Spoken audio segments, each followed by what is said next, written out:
네, 1985년 이 뉴저지 북부의 작은 도시에서 작은 마을에서 5가정이 함께 모여서 하나님이 기뻐하시는 교회를 세우자 함께 기도하고 결의하여서 하나님께서 지난 37년 동안 교회를 꾸준히 성장하게 하시고 복에 복을 더하여 주시사 오늘까지 이르도록 주님께서 은혜 주셔서 하나님께 감사합니다. 여기까지 오시는데 많은 분들이 헌신하셨고 또 이름 없이 또 기도와 관심과 또 후원으로 또 함께 교회를 세우신 여러분 모든 분들께도 동일하게 감사드립니다. 지난 37년간 우리 교회를 지키시고 은혜 주신 우리 하나님께 한번 영광의 박수 올려드리시겠습니다.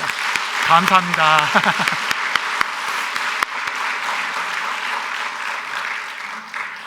오늘은 교회 창립주일을 맞이하여서 이런 교회로 함께 세워져 가기를 소망하는 마음으로 말씀을 좀 전하고자 합니다. 우리 교회 이름이 지역명 빼면 초대교회입니다. 이것은 성경의 초대교회를 닮아가고자 하는 우리의 마음과 소망이 이름에 담겨 있다 할 수 있겠습니다. 그런데 여러분, 초대교회도 교회 나름이지 여러분 잘못 돌아가서 이런 고린도 교회 같은 초대교회로 돌아가면 큰일 나는 거예요. 여러분, 그건 큰일 나는 겁니다.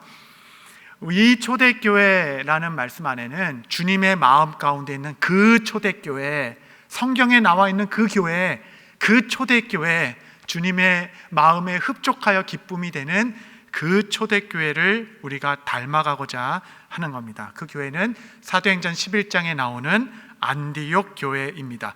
저는 우리 교회뿐만 아니라 이 시대의 교회들 뿐만 아니라 특별히 이민교회들이 이 사도행전 11장의 그 초대교회를 향하여 함께 몸을 세워나가기를 소망하는 마음이 있습니다. 사도행전 11장은 이제 성경 역사적으로나 구속사적으로나 아주 중요한 시기를 기록하고 있습니다.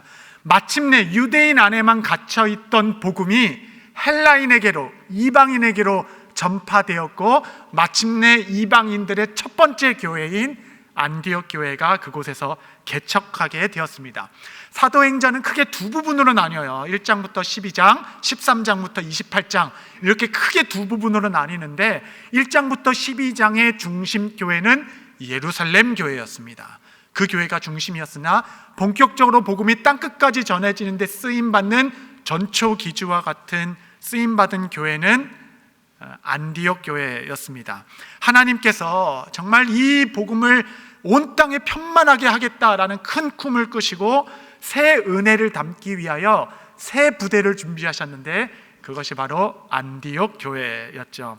당시 안디옥은 로마의 3대 도시, 3대 기획 도시 중에 하나였습니다. 안디옥은 로마의 부, 또 헬라의 철학, 동양의 신비가 막 뒤섞여 있는 문화를 갖고 있었고 이교도들의 우상과 또 방탕과 쾌락, 화려함으로 가득했던 도시, 다문화, 다언어뿐만 아니라 안디옥은 항구 도시라서 서쪽으로는 지중해를 끼고 유럽으로 활짝 열려 있고 동쪽으로는 아시아로 뻗어나갈 수 있는 거점 도시, 많은 사람들이 오가는 화려한 도시라서 언어의 장벽이 없고 문화의 장벽이 없고 각종 사상과 여러 가지 신들이 아주 그냥 요란하게 머물러 있던 그 화려한 안디옥 도시를 향하여 주님께서는 땅끝 선교의 전초 기지로 삼으려는 놀라운 계획을 품으셨습니다.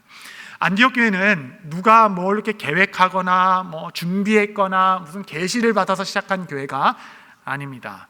안디옥 교회가 시작된 계기는 사도행전 7장에 나오는 8장의 스데반의 순교였어요. 스데반이 순교함으로 말미암아 극심한 박해가 예루살렘에 쏟아졌고 그 안에 모여있던 모든 기독교인들이 박해를 피해 흩어짐으로 말미암아 흩어져 복음을 전하는 곳에서 시작된 것이 안디옥 교회입니다. 사도행전 11장 19절 말씀해 보시면 그때 스데반의 일로 일어난 환난으로 말미암아 흩어진 자들이 베니게와 그브로와 안디옥까지 이르러 유대인에게만 말씀을 전하는데, 여러분 여기서 흩어진 자들이, 저 단어가 헬라어로 그 유명한 디아스포라입니다. 유대인 디아스포라들이 복음을 전하기 시작했다, 이 말씀을 하고 있죠. 디아스포라는 두 단어의 합성어입니다. 디아는 through, 두루두루 널리 through, 디하고 스포라는 스페이로 씨를 뿌리다. 디아스포라는 널리 씨를 뿌리다. 이 디아스포라가 쓰인 단어가 예수님의 씨 뿌리는 비유, 예수님께서 뜻을 가지고 풍성한 열매를 받으며 좋은 밭에 씨를 뿌린다 하는 디아스포라가 그때 동일한 단어입니다. 농부가 가을에 풍성한 열매를 기대하는 외로 한 줌의 씨앗을 정확한 곳에 경계를 세우고 목적을 가지고 뜻을 품고 기대를 가지고 흩뿌린 것이 디아스포라. 여러분, 우리는 디아스포라, 복음을 받아 흩어진 복음의 씨앗들입니다. 하나님께서 이 대한민국 한민족들에게 무슨 꿈을 꾸셨는지, 우리나라가 지난 반만 년 동안에 한 번도 흩어진 적 없이 단일 민족, 단일 언어, 우리끼리 그냥 이렇게 폐쇄하면서 살았던 이 민족에 하나님께서 꿈을 품으시고 복의 복을 주셔서 지난 5, 60년 동안 우리 민족을 흩으시기 시작하였는데 2021년 외교부 통계를 보니까 전 세계 193개국에 730만 명 730만 명이 디아스포라로 흩어져 살고 있습니다. 대한민국의 인구가 약 5천만 명이라고 한다면 7분의 1, 7명 중에 1명을 흩으셨습니다. 하나님께서 이 대한민국에, 우리 민족에 복의 복을 주셔서 동방의 예루살렘, 이렇게 큰 부흥을 찾아볼 수가 없다 할 정도로 부흥의 은혜를 쏟아부어 주셨고, 그 은혜의 씨앗을 받은 우리를 전 세계 195개국의 디아스포라로, 복음의 씨앗으로 흩으셨습니다. 여러분, 우리가 디아스포라입니다. 여러분이 복음을 담은 씨앗들입니다. 하나님께서 그냥 아무 때나 길가에 막 뿌려놓은 것이 아니라 경계를 세우고 정확한 땅에 너는 미랄이 되어라. 거기서 복음의 씨앗이 돼서 100배의 열매를 맺어라. 적어도 30배 이상은 맺어라 라고 말하며 뿌려주신 복음의 씨앗들, 그 씨앗들로 말미암아 이민교회, 뉴저지 초대교회 37년간 하나님께서 사람을 세우시고 이끌어 오신 그 은혜가 놀랍고도 감사합니다. 이런 정체성을 가진 자가 어떤 고난이 와도 넉넉히 이깁니다. 하나님은 실수가 없으시기 때문에 주님 가장 정확한 곳에 복음의 씨앗으로 저를 흩뿌려 주셨으니 보내심 받은 이곳에서 죽어 복음의 씨앗이 되어 열매 맺겠습니다. 이렇게 간구하시는 여러분 되시기를 바랍니다. 이들이 흩어져서 전한 복음이 무엇인가? 사도행전 11장 20절, 그 중에 그브로와 그레네 몇 사람이 안디옥에 이르러 헬라인에게도 말하여 주 예수를 전파하니. 여러분, 이들이 전한 복음은 주 예수 그리스도의 복음이었습니다. 여러분, 이것이 우리 뉴저지 초대교회가 그 초대교회로 돌아가는 첫 번째 비전, 가장 높으신 사명. 자나깨나 우리는 왜 모이는가? 함께 모일 때 에클라시아, 우리가 흩어졌을 때 디아스포라인데 함께 모여서는 주 예수를 높이고 흩어져서는 주 예수를 힘써 전파하는 교회. 여러분, 또 다른 한 세대, 또 새 부대를 준비하는 이때에 다시 한번 우리 모두가 기억하기를 원합니다. 우리는 주 예수를 힘써 전파하기 위해 이 자리에 함께 모였고 함께 헌신하며 함께 봉사합니다. 여러분, 유대인에게나 헬라인에게나 다른 복음이 있을 수 없습니다. 복음은 상황에 따라, 지역에 따라, 시대에 따라 변하는 것이 아닙니다. 배운 사람들을 위한 복음이 따로 있고 가난한 사람들을 향한 복음이 따로 있는 것이 아닙니다. 청년이든 노인이든 부자이든 가난하든 인종, 장소, 시대, 환경, 세대, 그 어떤 것도 상관없이 교회가 어디서나 언제나 전해야 할 유일한 사명이자 복음은 우리 주 예수 그리스도를 전파하는 것입니다. 복음은 좋은 소식입니다. 좋은 소식이라는 뜻은 나쁜 소식이라는 것이 있다는 뜻이에요. 나쁜 소식이 무엇이냐면 모든 사람이 죄를 범하였음에 하나님의 영광에 이르지 못한다라는 우리의 실존 문제입니다. 그래서 하나님의 임박한 심판을 피할 그 어떠한 피조물도 없다, 이것이 나쁜 소식인데, 이 어둠과 절망이 가득한 세상에 빛으로 복된 복음, 좋은 소식을 주셨는데, 누구든지 주 예수를 주라 시인하고 고백하는 자는 구원에 이르게 되리라. 이게 아멘. 주님, 이 복된 복음, 이 복음을 하나님께서는 우리에게 맡겨주셨습니다. 주님은 이 생명의 복음을 저 그냥 잘하는 어떤 좋은 기업에 맡겨놓지 않으셨고, 저기 어떤 똑똑한 사람 다 모여있는 대학 연구팀에 맡겨두지 않으시고, 그냥 힘이 막 넘치는 군부에 맡겨놓은 것도 아니고, 어떤 강력한 강대국에게만 맡겨놓은 것이 아니라 이 복음을 교회에 위탁해 주셨습니다.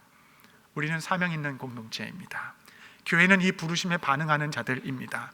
우리는 함께 모여 이 복음을 전하는 교회가 될 것입니다.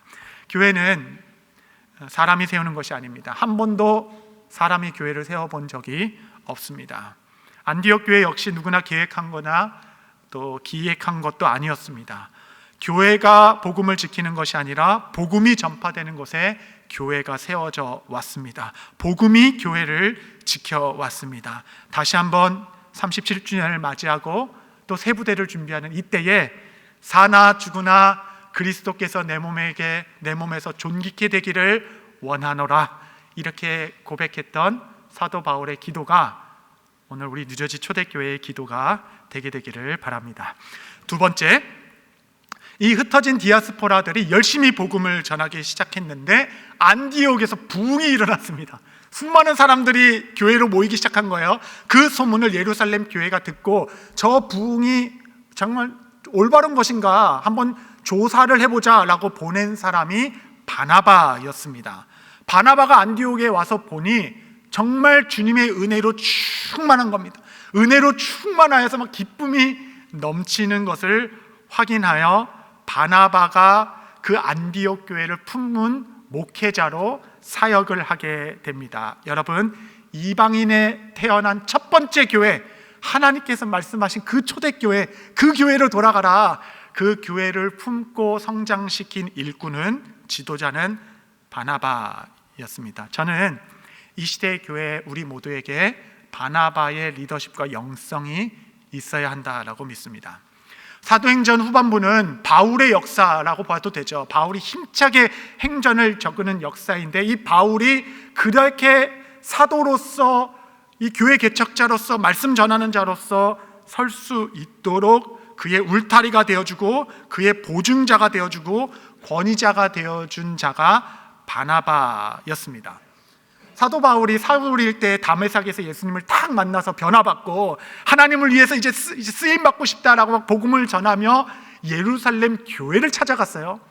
근데 예루살렘 교회가 깜짝 놀랐습니다. 얼마 전까지 그렇게 박해하고 사람을 잡아 죽이던 사울이 와서 변화됐다고 하니까 누구도 그 저희를 의심하는 거예요. 누구도 그 회심을 받아들일 수 없는 그때에 그를 세워 이는 우리의 형제라라고 세워준 자가 바나바였습니다. 사도행전 9장 26절 27절, 사울이 예루살렘에 가서 제자들을 사귀고자 하나 다 두려워하여 그의 제자됨을 믿지 아니하니 바나바가 데리고 사도들에게 가서 그의 길에서 어떻게 주를 보았는지와 주께서 그에게 말씀하신 일과 다메섹에서 그가 어떻게 예수의 이름으로 담대히 말했는지를 전하니라. 바나바가 보증해집니다. 그가 세워졌어요. 뿐만 아니라 이 바울이 그냥 회심하자마자 쓰임받은 게 아닙니다. 하나님께서 14년간 그를 침묵 가운데 두시며 훈련하게 했어요. 14년의 기록이 없습니다. 사도 바울은 다소라는 자기 고향에 가서 하나님도 침묵하는 그 시간에 묵묵히 훈련받고 그 자리에 있었습니다. 어쩌면 사도 바울이 다시 이렇게 역사 가운데 나오지 못하고 그 지역에 14년간 있었으니까 있을 수 있었던 자를 다시 교회의 지도자로 세운 자도 바나바였습니다. 바나바가 안디옥 교회를 막 하다 보니까 사람이 너무 많이 와서 감당이 안 되는 겁니다. 누가 이들을 잘 양육할 수 있을까라고 생각한 것이 바울이었고, 14년간 잊혀졌던 바울을 다소까지 찾아가서 데려와 교회로 지도자로 세운 것이 바로 바나바였습니다. 이후로 성경은 바울의 역사로 진행되죠. 12장까지는 바나바와 바울이 이렇게 시작하다가 13장부터 바울과 바나바가 이렇게 순서가 바뀝니다. 사람들이 다 바울만을 원해요. 바울을 기뻐하고 바울에게 말씀 듣기를 더 기뻐합니다. 더 권위자였음에도 불구하고 바나바는 두 번째가 되고 역사 속에 점점점 사라집니다. 여러분, 바나바 안에 왜 내면의 싸움이 없었겠습니까? 이 세상 그 누구가 더 주목받고 더 박수받고 더 인정받는 자리를 마다할 사람이 누가 있겠습니까? 다 죄인인데. 바나바 마음 가운데 그리스도의 십자가와 하나님 나라의 정신이 살아있지 않다면 어떻게 이 일을 감당할 수 있겠습니까? 그러나 바나바는 그 모든 싸움에서 이겨냅니다. 여러분, 하나님의 그 중요한 일들이 꼭 나만을 위해서만 이루어져야 합니까? 우리 모두가 다 꼭 바울이 되어야 합니까? 다 꼭 다윗이 되어야만 합니까? 우리하면 어떻고 요나단이면 어떻습니까? 저는 바나바를 보며 무엇이 성령 충만함인가 한번 생각하게 됩니다. 사도행전 11장 24절 말씀 우리 한번 다 같이 한번 읽겠습니다. 시작. 바나바는 착한 사람이요 성령과 믿음이 충만한 사람이라 이에 큰 무리가 주께 더하여 지더라. 성령 충만한다는 것이 막 3시간씩 기도하고 막 카리스마가 일어나고 은사가 충만한 것만 이야기하는 것이 아니라 바나바를 향하여 그는 성령과 믿음이 충만한 사람이라. 그의 품과 틀 아래서 안디옥 교회는 자라고 성장했습니다. 이제 바울이 혼자 설 때쯤 하여 사나이 다툼이 일어났는데 청년 마가 중간에 전도행 중에 아이 나 안 해 하고 도망간 이 청년 마가를 또 데리고 가냐 마냐에 따라 바울은 쟤는 안 돼, 쟤는 데려갈 수 없어, 이제 쟤랑은 전도행할 수 없어 라고 이야기했고, 바나바는 더 기회를 줘야 한다, 또 품고 세워줘야 한다라는 갈림이 있어 바울과 실라가 사도행전 거침없는 역사 13장부터 시작되는 사도행전의 역사를 기억하는 동안 바나바는 그 실패했다 말하는 청년 마가를 데리고 다른 전도행지로 떠나며 바나바는 역사 속에서 사라집니다. 더 나타나지 않아요. 그런데 여러분, 그렇게 다 실패했어, 쟤는 안 되었던 그 청년 마가가 바나바와 전도행을 떠난 후에 그가 돌아왔을 때는 복음서의 최초 기록자인 마가복음의 저자로 돌아오게 됩니다. 여러분, 이런 바나바와 같은 이 지도자들, 그런 성도들이 있는 여러분 교회 다니고 싶지 아니하십니까? 저는 우리 교회가 성령으로 충만했으면 좋겠습니다. 그것은 동역할 수 있는 힘이 있고 사람을 품어 세워줄 수 있고 그런 리더십, 그런 지도자, 그런 성도가 있는 교회가 안디옥 교회와 같이 또 한 세대를 이끌어가는 이 시대의 선교적 교회로 서게 될 것입니다. 세 번째, 오늘 장로님께서 기도해 주신 그대로 바나바와 바울의 지도 아래 안디옥 교회에서 비로소 그리스도인이라 칭함을 받는 일이 일어납니다. 사도행전 11장 26절 제가 읽겠습니다. 만남에 안디옥에 데리고 와서 둘이 교회에 1년간 모여 있어 큰 무리를 가르쳤고 제자들이 안디옥에서 비로소 그리스도인이라 일컬음을 받게 되었더라. 여러분, 우리가 장로의 직분, 목사, 집사, 교사 여러 가지 영광스러운 직분이 있다 한들 가장 영광스러운 칭호, 타이틀, 부름받는 이름은 그리스도인일 것입니다.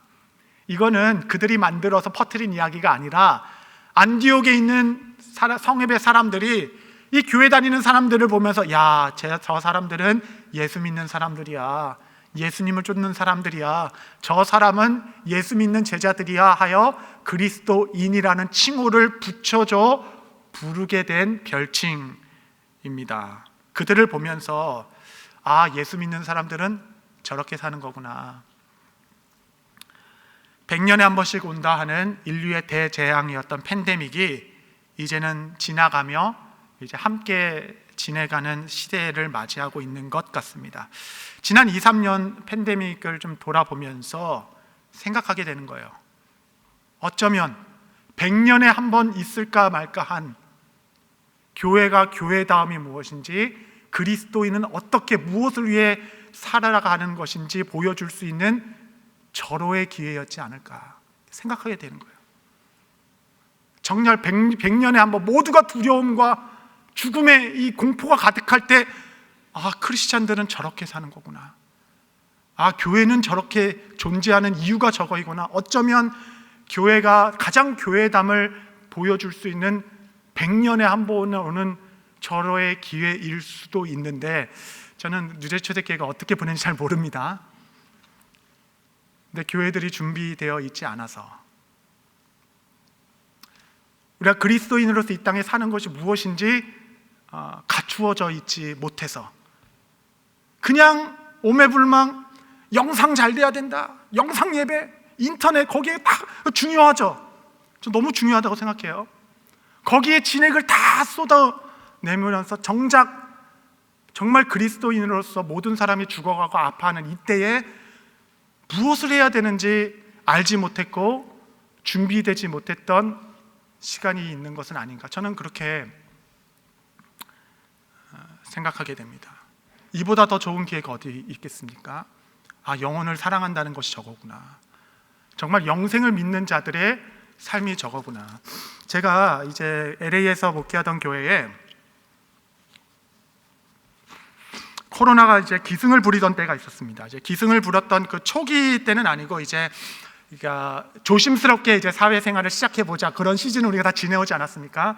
그때에 한 연로한 성도님이 혼자 계신데 코로나에 걸리셨다는 소식을 들었습니다. 그래서 그때 뭐 가족이 비행기 타고 올 수도 없고 뭐 돌볼 수도 없는 어떡하냐 동동 걸려는 그때에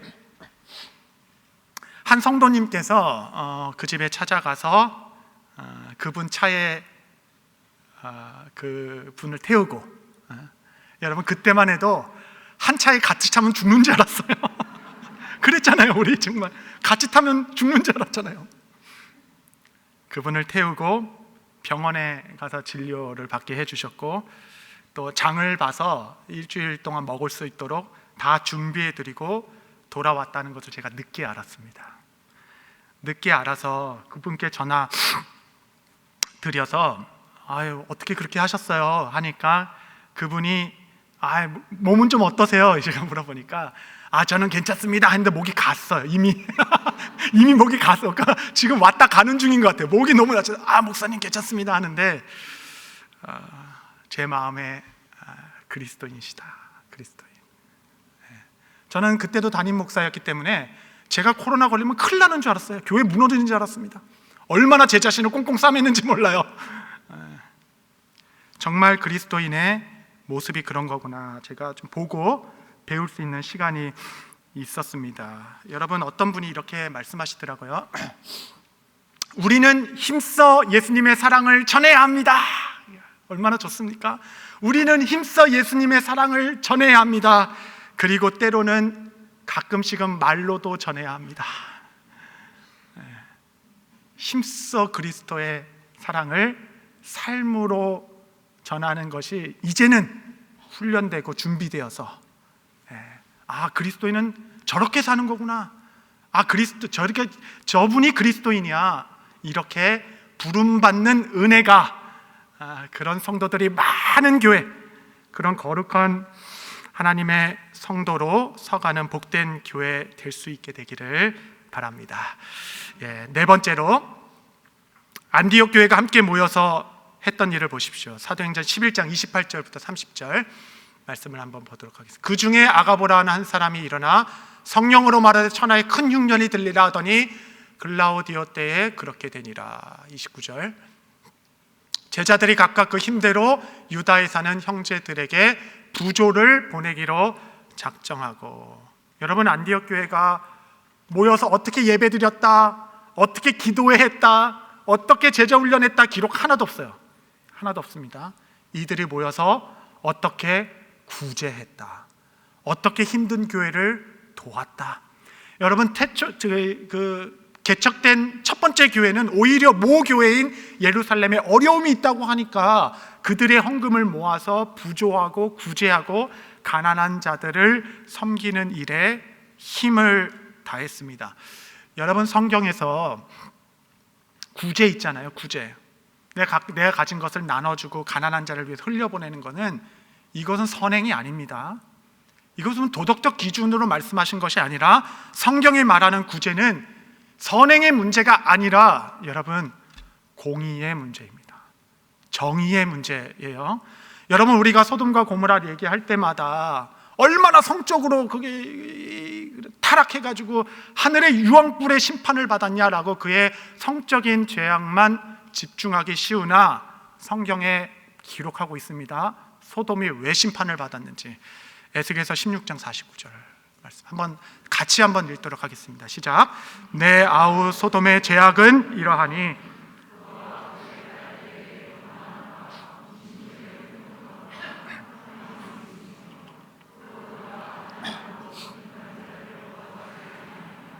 아멘. 여러분, 딸들을 향한 교만함, 그 음란함이죠. 뿐만 아니라 너가 풍족한데 가난한 자와 굶주린 자 도와주지 않았다. 여러분, 이건 선행의 문제가 아니라 심판의 문제. 이거는 공의의 문제입니다. 이거는 정의의 문제이죠. 저는 우리 교회에 주신 이 풍성함을 지역교회뿐만 아니라 어렵고 힘든 자들의 힘써 구제하여 하나님의 나라를 이루어가는 교회. 이 설교 준비한 거 다 걷어내고 앞으로 우리 여러분들과 함께 연구할 것입니다. 어떻게 구제할 수 있는가. 이 시대 대형 교회는 몇 개만 있으면 됩니다. 역할이 있어요. 건강한 중형 교회들이 많이 일어나야 됩니다. 많이 든든하게 디아스포라와 같이 건강한 중형 교회들이 많이 일어나야, 혹 그 대형 교회가 실족하여 넘어진다 하더라도 그 건강한 중형 교회가 선교도 할 수 있고 다음 세대도 키워낼 수 있는 건강한 중형 교회가 그 지역을 다 사수하고 지켜야 하나님 나라가 흔들리지 않는 것이죠. 어떻게 형제 교회들을 도울 것인지, 어떻게 가난한 자들을 도울 것인지. 여러분, 수익이 1년에 3,500불이라 한다면 1%씩만 모은다 해도 35불. 지난 교회에서 무슬림 지역에 크리스찬 학교를 세웠습니다. 1인당 35불이었으면 그들을 한 달 동안 먹이고 공부시키는데 충분했습니다. 충분했어요. 제가 우리가 작정한 아이들 술 때 그 학교에 케냐에 방문했는데 우리는 뭐 100 몇 명밖에 안 돼. 거기 뭐 애들이 막 300명 되는 거예요. 애들이 왜 이렇게 많습니까? 하니까 그 주신 걸로 애들이 그냥 껴서 같이 먹고 막 그냥 같이 하는 거예요. 하나님께서 우리를 왜 이 강대국이라는 미국 땅에 두셨는가?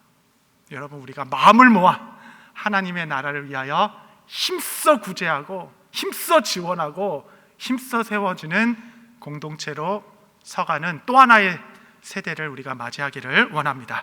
우리 이제 마지막입니다. 안디옥 교회는 최초로 선교사를 세워 파송한 교회가 됩니다. 사도행전 13장 1절 3절 제가 읽겠습니다. 안디옥 교회에 선지자들과 교사들이 있으니 바나바, 니게르라는 시므온, 구레네 사람 르기와 본분한 헤롯의 젖동생 마나엔바 및 사울이라. 2절. 주를 섬겨 금식할 때에 성령이 이르시되 내가 불러 시키는 일을 위하여 바나바와 바울을 따로 세우라 하시니. 3절. 이에 금식하며 기도하고 두 사람에게 안수하여 보내니라.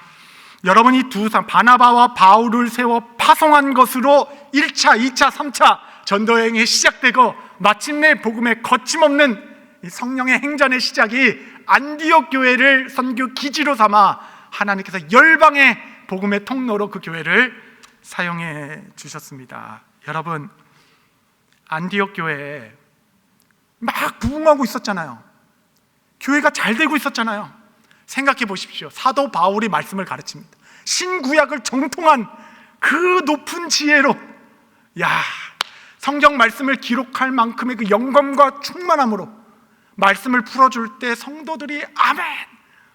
그 말씀이 그냥 꿀맛 같아서 그냥 그 안에 머물고 싶고 살고 싶고 너무 기쁨을 누렸겠죠. 플러스 바나바의 그 넓은 성품, 그 온유한 권위자, 참된 권위자, 그 참된 권위자의 그늘이라는 그 바나바의 그 목회적 성품 아래 교인들이 얼마나 행복했을까요? 여러분, 안디옥 교회에 꼭 필요한 사람이 있으면 이 사람 꼭 필요해요. 두 사람을 뽑는다면 바울과 바나바 아니겠습니까? 여러분, 그런데 그 교회는 교회의 부흥과 가장 필요해 보이는 두 사람을 세워서 선교사로 파송합니다. 여러분, 이게 회의에서 결정할 수 있는 내용인가요? 다 같이 모여서 우리 투표합시다. 그럼 바나바와 바울이 뽑히겠습니까? 이들이 그렇게 할 수 있던 이유는 이들이 모여 금식하며 기도했기 때문에, 금식하며 기도하며 하나님의 뜻을 받고 그 뜻에 순종하여 우리 교회에 가장 필요한다 할지라도 주께 쓰신다 하시니 선교사로 세워서 파송한 교회가 안디옥 교회입니다. 우리 안에 저는 이러한 정신이 있기를 바랍니다. 하나님 나라 가치를 바라보며 땅끝까지 복음 전하는 성령의 인도하심에 따라 기도와 금식으로 사람을 세워 선교하는 선교적 교회. 마태복음 24장에 보면 예수님께서 종말에 대해서 말씀하십니다. 아주 무시무시한 말씀 많이 하세요. 그때 나라가 나라를 대적할 것이고 족속이 족속을 위해 싸울 것이고 난리에 소문이 있을 것이고 전염병과 기근과 또 지진과 각종 재해들이 그 땅 가운데 있을 것이다 라고 이야기하며, 아이러니하게 예수님은 종말을 이렇게 말씀하셨습니다. 마태복음 24장 14절, 우리 한번 다 같이 한번 읽겠습니다. 시작. 이 천국 복음이 모든 민족에게 증언되기 위하여 온 세상에 전파되리니 그제야 끝이 오리라. 할렐루야. 여러분, 이 세상이 요란한 것 같아도 마지막은 전쟁으로 끝나는 것 아닙니다. 전염병으로 세상 끝나는 것 아닙니다. 여러분, 이 세상의 끝은 복음이 땅끝까지 전해질 때 하나님께서 세상의 끝을 교회에 맡겨두셨습니다.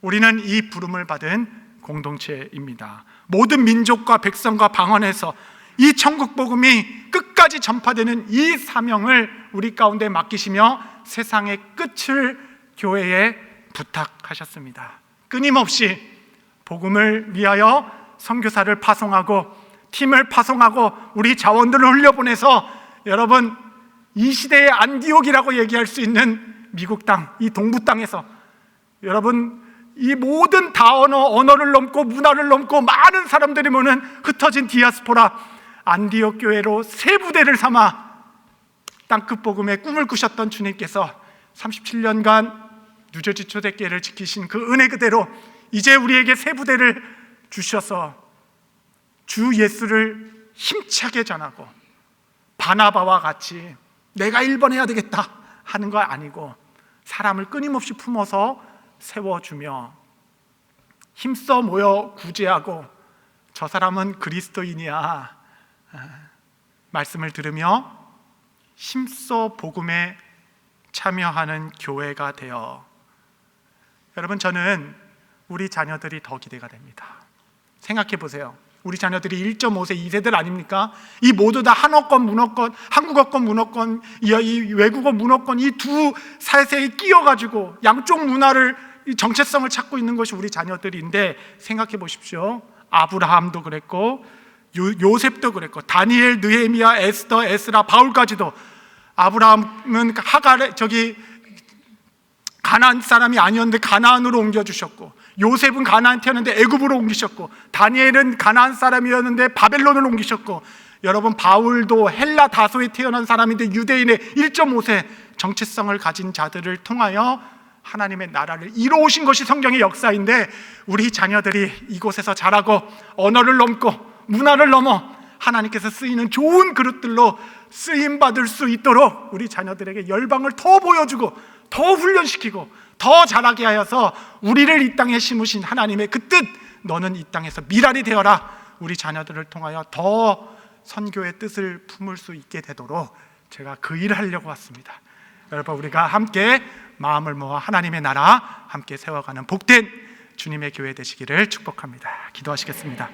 거룩하신 주님, 감사합니다.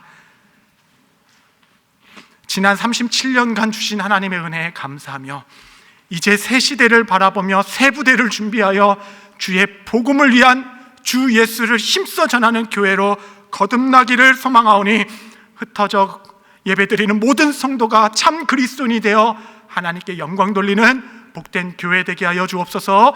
예수님의 이름으로 기도합니다. 아멘.